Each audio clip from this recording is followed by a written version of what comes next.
The need for more women participation in policymaking in Nigeria has again been emphasized.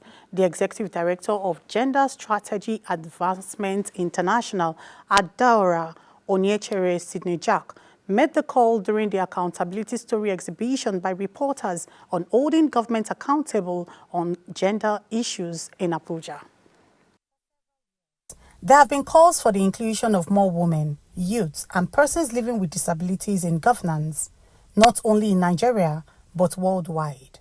The agitations have raised concerns forcing governments of several nations to have a rethink. Gathered here are advocates who are passionate about gender issues, including journalists, to explore ways on how the issues can be resolved in communities and the 6 area councils, especially as it affects women, youths, and persons with disabilities, for onward transmission to the appropriate authorities for immediate action. It is essential to acknowledge that no society can truly progress if half of its population is marginalized.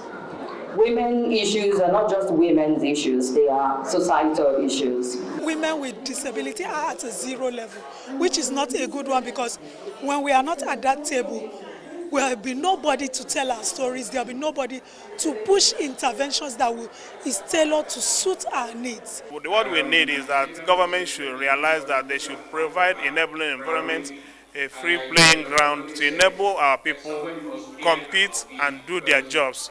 The Executive Director of Gender Strategy Advancement International, Adaora Onyechere Sidney Jack, and the Minister of Women Affairs, Uju Kennedy, says women and persons with disabilities should be given more opportunities and not relegated in the society. We believe that more can be done, especially in terms of implementing, accessibility across ministries, parastatals and agencies, communities, hospitals, supermarkets, because we still need to do an accessibility audit. And I think that is one thing I think the federal government needs to wake up to. People don't work. If there are no consequences, there will always be crimes.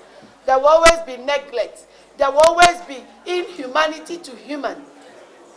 But when they know there are consequences, they sit up. The Carter Foundation believes that supporting journalists to do independent work is important towards editorial independence. The organized event by Gender Strategy Advancement International, Wole Soyinka Center for Investigative Journalism, and MacArthur Foundation seeks to humanize stories affecting women, youths, and persons with disabilities in Nigeria, as well as to drive reforms, accountability, social and political progress.